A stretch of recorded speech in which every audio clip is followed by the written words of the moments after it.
Hi guys, and welcome to another episode of Jamie and the Bird. This is our next instalment of What Twitter Said, and today we're talking about Donald Trump.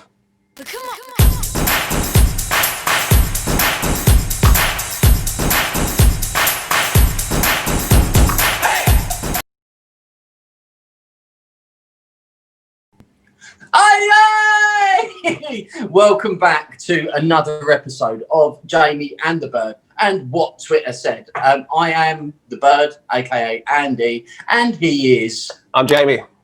Hey! So we're in it once again to discuss the wonderful world of Twitter and what's been going on in the world of Twitter. Quite a lot, actually, Jay, isn't it? Yeah, quite a lot has actually been happening, and I think we all know what we're going to be talking about because I've just said it, but it's been all over the news. The one, the only, Donald Trump! Hey! I'm not sure you should really be introducing him like that, to be honest, but... Yeah, it's probably giving him a bit too much credit, isn't it? Like he's a hero walking among mortals. Just a few people writing, couple dead on Capitol Hill. Anyway, so basically what the premise of this series is we pull your tweets off of Twitter and discuss them. We try and hunt down the best ones, the most controversial ones, and we would like to... Well, let's just get it kicked off, Jay. What ones have you found this one? I'm going to start nice and light with something not too heavy because that's that's how we roll.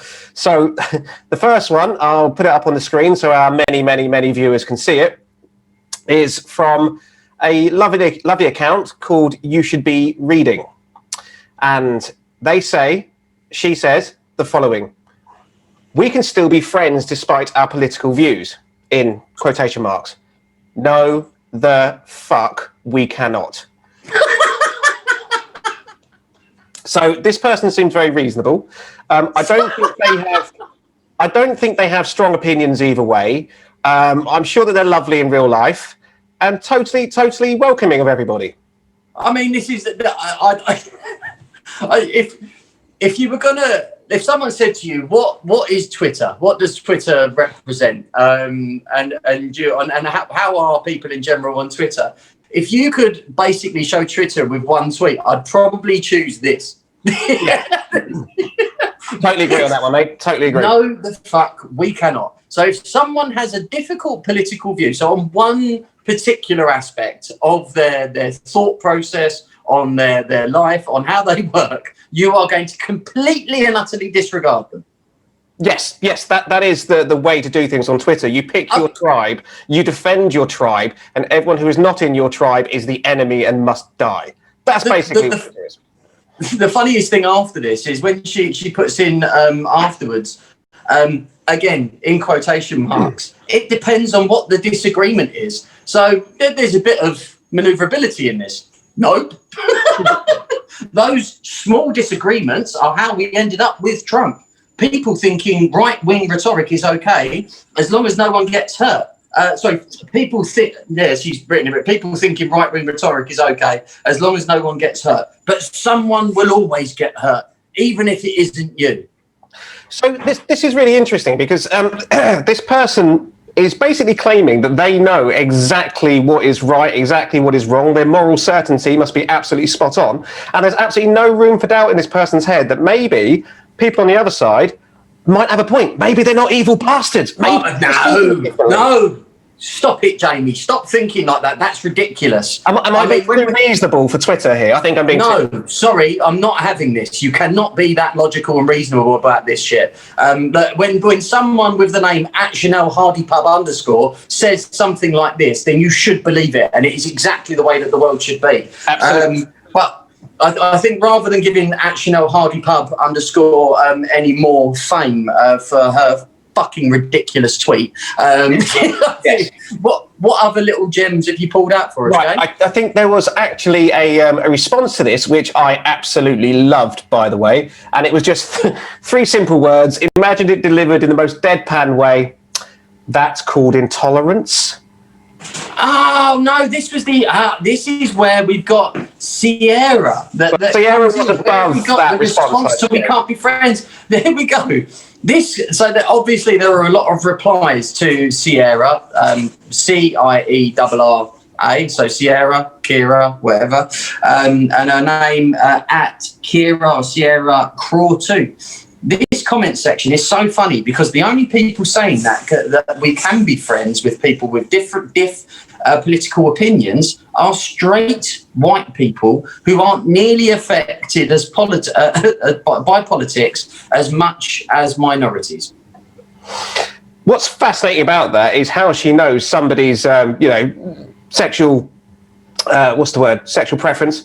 But it's not the word these days. There's another word. I can't think what it is. Sexual proclivity. Based purely on an avatar.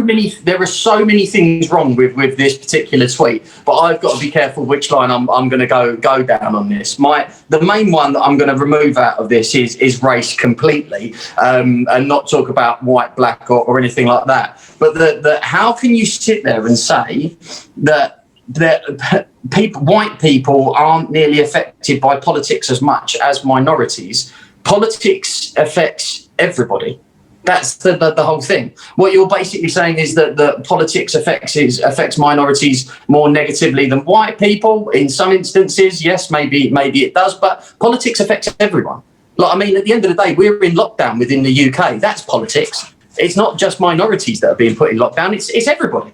So by default, everybody is affected by politics. I mean, the fact that you're sitting there and turning around and saying that the only people that say that we can be friends in this are white, straight people, how the fuck can you know by looking at someone's picture whether or not they're straight? And furthermore, if they identify as white, they could be fucking Hispanic. They could be mixed race and just have light skin. I mean, there are so many fucking prejudgments going on with this prick that it's just unbelievable. Like, as I say, taking welcome back again to Twitter. Bear in mind, you find your group, you stay in your group, and everyone else is the enemy on Twitter. That's what you do. Unreal. I'm not a Twitter user, as we've said before, yeah. And like coming into this world, and which you've introduced me to. I mean, my favourite thing about this, and possibly the best response to this, is BH, which is at BeckH001, and right underneath replies, "That's called intolerance." Brilliant. Yeah, sometimes the most simple comebacks are just the best. The best. Real. I mean, some people out there are so closed-minded with these things. Everyone's going through issues. Yes, we understand that the race is there's a lot of issues in terms of Black Lives Matter and things like that out there, which I can fully appreciate. But don't sit there and try and say like something like that on there, making prejudgments about someone's fucking Twitter handle and their photo. Like, absolutely ridiculous. Absolutely absurd. There's also the point that so many people in Twitter don't actually use their real photo. You know, they use an avatar, or they just use a picture. They use something else that's not actually representative of them. It is a broad assumption, but hey, again, it's Twitter. It's what you do. It is. I never thought that we could get anything more ridiculous than the initial tweet of if we've got different political views, we can't be friends. But thanks very much, Sierra. You've actually proved you can, and you're a complete fuckwit. Brilliant, thanks. There we are. Jamie, give me another gem. I want more. Feed me. Right. So the next one was somebody attacking Piers Morgan. Now, let's face it, Piers Morgan does a lot of stuff that allows him to be attacked, and he doesn't shy away from it. He always gives it back as well. No, not Piers. Yes, Piers. I know, shocking. No, this was an attack on Piers by a guy called Errol Balkan, and what Errol says is, all it took was an attempted coup, not children in cages, not a... Oh, no. Sorry, there's the tweet just before this. So he's got underneath, so the Piers Morgan ending a friendship. Piers Morgan ends friendship with Donald Trump and calls him deranged monster. Yeah, so basically Piers withdrew his support and his friendship from Donald Trump, which was probably long overdue anyway. And then now this guy's kind of calling out Piers's hypocrisy, I guess would be the way of putting it. So so he's put it, all it took was an attempted coup, not children in cages, not a pipeline for indigenous lands, not verifying people on both sides in quotation marks, not the Muslim travel ban, not withholding funding from cities safeguarding immigrants' rights. What a man of principle you are, Piers Morgan. That is quite a that's quite a punchy attack, if I'm being honest. I mean, that is Errol Balkan, or at Errol, absolutely brilliant comeback. How to tear a man down in one fell swoop. I mean, that is absolutely... That's savage.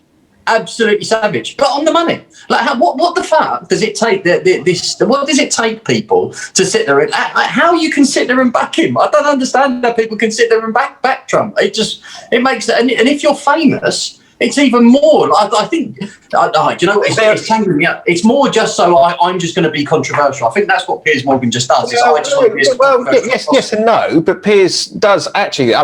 It's remarkably, mate. There's been a load of people on my various social media feeds that have actually found themselves agreeing with him about a lot of stuff recently. Because the thing is with Piers, what he does do a lot of the times, he'll cut through the hysteria and the bollocks and go, "You're talking shit." But anyway, so you said, that's a great way to attack a man. You know, how can you possibly come back to that? Well, I'm glad you asked, because Piers, being who Piers is, decided to punch back. So let's have a look at his punch back. Oh, go on, Piers. Right, so what Piers, bless his heart, said here, probably fresh from his trip to Antigua, which he doesn't want anyone to know about.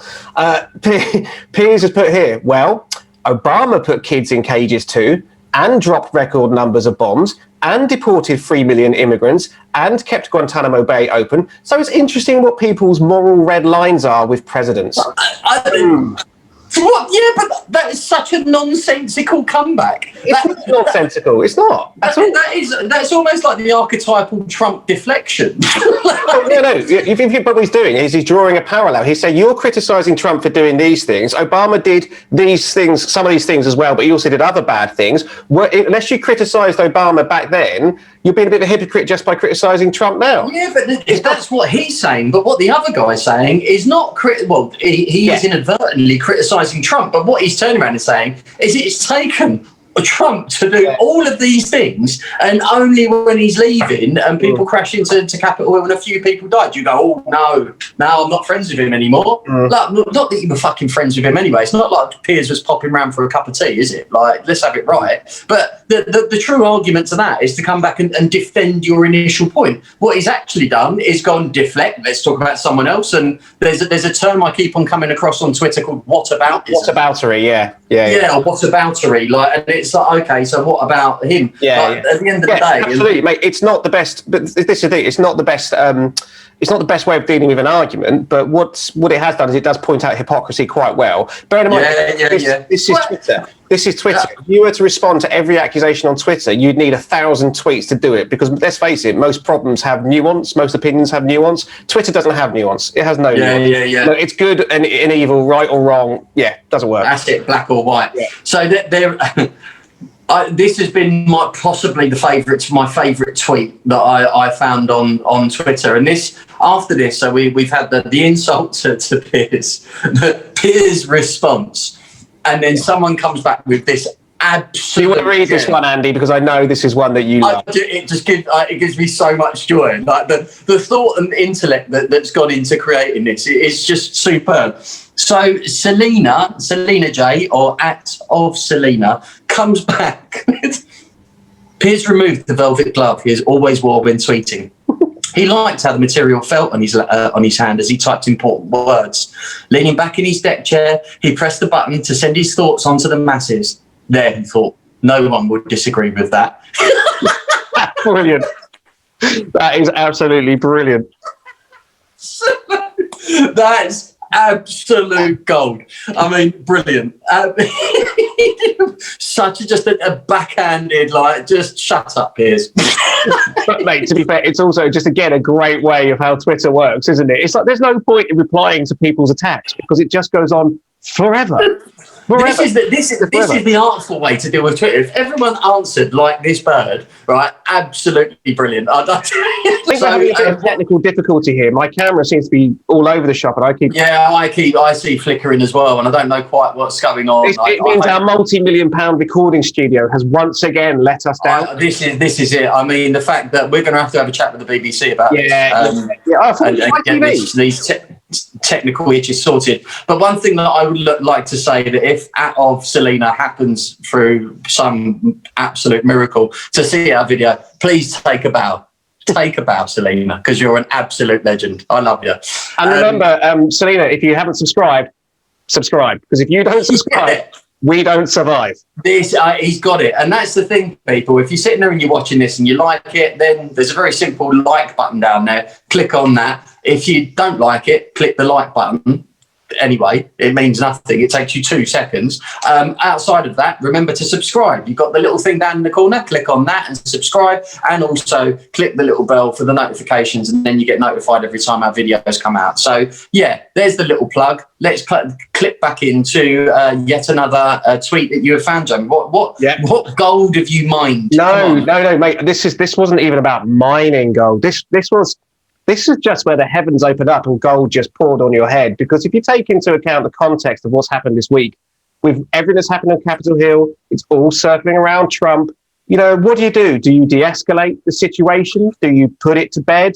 Do you act with nobility and grace? Do you fuck if you're Donald Trump? You come out with this absolute zinger.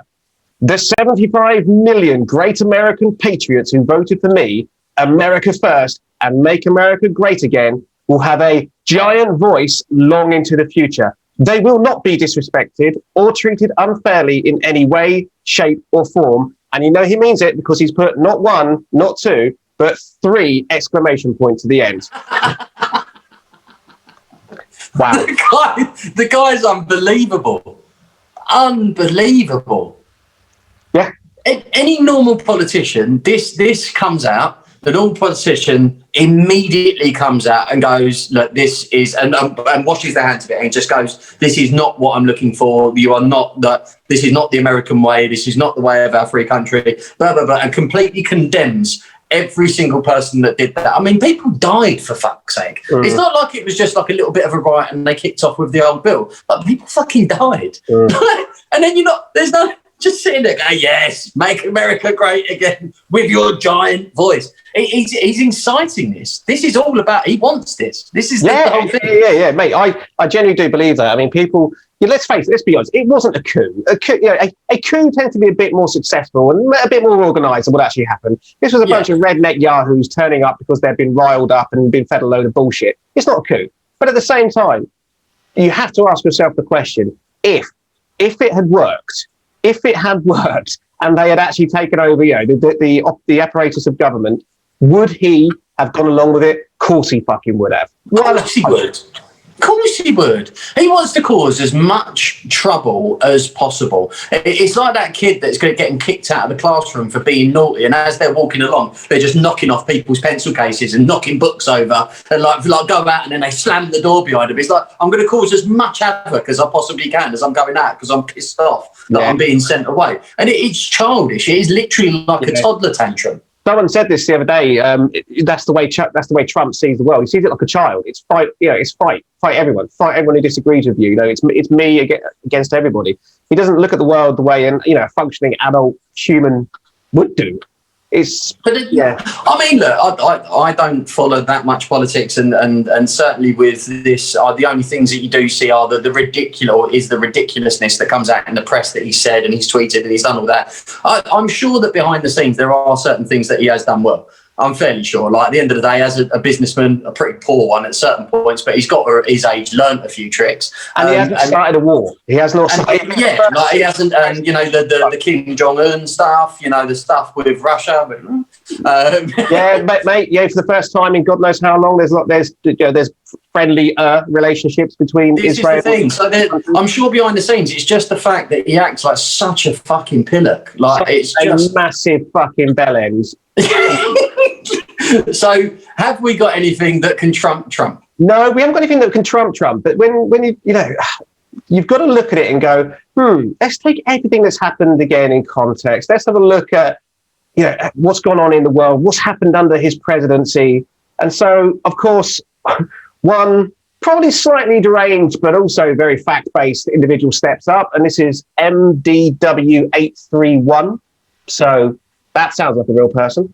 Mudwa 831. There we go. Yeah, they have put here 365,000 innocent Americans dead, 21.7 million infections, millions more out of work without healthcare, 280,292 new infections, 4,112 new deaths in the last 24 hours, numbers likely higher and continue to rise, misery, suffering, bastard doesn't care, murder. That is punchy as fuck. Yeah, but I mean, what has that got to do with what's gone on? Like the murder part, surely if you're going to go into relevance, like the murder is, like basically you've incited these people to riot, they've gone in there, people have died as a result of that, that's where the murder is. Like this is a fucking disease. It's not like he's gone out and just coughed over everyone. Andy, I'm going to go back to my previous point, and just in case you haven't picked it up enough, it's Twitter.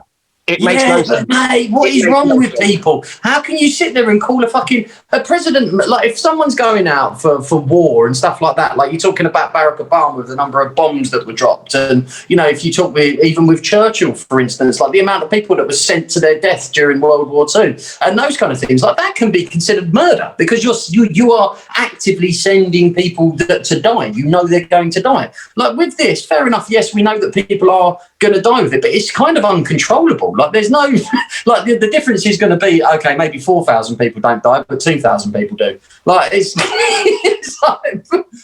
it's Twitter, right? It's Twitter. People cannot separate between different situations or contexts on Twitter. They just can't do it. Do you know, it's almost like they have a whole conversation in their own head about a completely different subject, and then go, yeah. Like it's just what the fuck? Like, it's an example of whataboutery, like you said earlier on. Yeah. But what about this? What about this? Surely, like, if anyone, no one knows how to structure an argument from working in sales and just being a generally argumentative bastard throughout the years. And he is an argumentative bastard. Like, that, if someone said something, at least argue back with something relatable. There's no point going out there and going, oh, by the way, the sky is blue. Yeah, but I don't eat hot dogs. What? What the fuck? What has that got to do with anything? Like, this is not the majority of what comes out on this stuff. But still, look, it's great entertainment. It's Twitter. That is it. Have we got anything else, Jack? We have, but again, we are running out of time, so we'll just run through this one because it is a brutal one that we've actually had, and it's quite a long one to read, so I'll just rush through it. This guy called Khalid Jabari posted. I posted this a lot early on, but it warrants repeating. And then and there's a bit more, but he's got a picture, and I'll just read out what the picture says because this is brutal. Basically, it's slagging off Republicans and saying that they're not really good, which is fine. But he's put here, the word Republican should give everyone the same gut reaction as words like rapist or murder, disgust, revulsion, and horror. Republicans have forfeited their right to be your countrymen. They no longer serve the American people, instead choosing to strip them of their rights and torture them. We must make this country hostile to Republicans and conservatives the way we made this country inhospitable. They've made this country inhospitable to everyone else. When Republicans have been shamed out of society, America will find peace. What the fuck? Yeah, cheers. It's not a fucking Nazi. Look, that's just wow. And that person thinks they're one of the good guys. That's the way they would think. The word Republican should give everyone the same gut reaction as the word rapist, murderer, disgust and revulsion and horror. Like, what the fuck, mate? Like, this is just someone on political beliefs. Like, this is the same thing of when you sit there and it's the argument where they sit there and go, all Muslims are terrorists. And then it's like, well, all Muslims aren't terrorists. There are a select few extremists that target tiny minority. Yeah, it's like all white people are racist. Well, no, all white people aren't racist, but then you've got like people like the Ku Klux Klan, extremists in there. All Republicans aren't bad, but I'm sure that there are a group out there that are complete knobheads. Like, you can't sit there and tar a group of people with one foot. Well, you can, evidently. Yeah, but Andy, you've hit rapist and murderer. You've hit the nail on the head, mate. Because this is something that I push back against this with people, not on Twitter, but on other forms of social media. When I see people talking in this kind of in this way, so you are identified by your group and you are judged by your group, right? So you're guilty of the sins of your group and you obviously behave like everyone else in your group. But this is basically what it is. And it was like we were saying before, there is no middle ground. You're either on one side or you're on the other, and it's not. You can't be a little bit on the other. You're all on the other. That's it. It's not like, oh, I'm 10% in on the other, and I kind of agree with them. If you 10% agree with them, then you 100% are on their side. That's it. And what do you mean? What do you mean you supported Brexit, but you give money to charity? Well, fuck no, you can't do that, you lying bastard. Obviously not. Yeah, fucking hell. What the fuck? I mean, that is, and then I think we've got a quick response from that as well. Yeah, which, I mean, I was reading this solely on its own, and now I realise where it's actually come from. I actually understand it. Look at genocide guy over here. That rhetoric will get people killed. You will have blood on your hands. Delete that shit, or that is what you, or is that what you want anyway? You dollar store supervillain. But that's spot on. Like this is the type of shit that someone out there, like maybe someone of a lesser mind, that sit there, reads that shit and goes, yeah, yes, exactly. Right. Fuck them, they're like rapists. Like, what? And the thing is, these are the type of people that are actually fucking going into Capitol Hill. Capitol Hill, yeah, exactly, and blowing shit up, shit up and whatnot, because they believe this binary bullshit. Unreal. I genuinely am shocked. I mean, really shocked with some of the tweets that we found out there today. Well, you found out there, because it is like the people are savage, mate. And you got to remember, like we pulled out what nine tweets out of this. Like this is off of a sea. Yeah. Tweets, millions of tweets like this, of people just gunning each other on opposing sides. And my God, guys, you shock me. And I know it's not all of you out there. If you are watching it, it's probably because you like us and you like to sit there, watch this, and go and look at these tweets, and go, "Oh fuck, you know what, idiot!" Like, and if you're not and you're on their side, well, I mean, yeah, don't come for us. All we're doing is pointing out. I get accused sometimes of kind of like painting straw men or caricatures of what people are like, and going, no one actually believes that. No one's actually like that. And I'm like, go on the social media for 5 fucking minutes and you will see that there are actual people out there that go through life believing this type of shit. Here's the worrying thing. 20% of the UK population are on Twitter, right? That probably means 50% of those are batshit crazy. That's 10% of the UK are fucking insane. Well, on that bombshell, guys, that's been another What Twitter Said. This is Jamie and the Bird. I've been the Bird, aka Andy. I'm Jamie. Yeah, and other than that, look, we'll be putting these out every Monday, and we may even pull out a few more because we know that Trump is getting kicked out on, I believe, Wednesday. So I think that will probably warrant us doing another one, because I'm fairly sure the old Tin Hat Brigade are going to end up coming out, and a few other batshit crazy people supporting Trump. Mate, I don't think he'll go quietly into that good night, will he? No. Never in a million years. So we're definitely going to have to do another one covering old Mr. Trump himself. But other than that, thank you for watching. Remember to like, subscribe, and also press the bell for the notifications. We love you, and big up your chest. Take care, guys.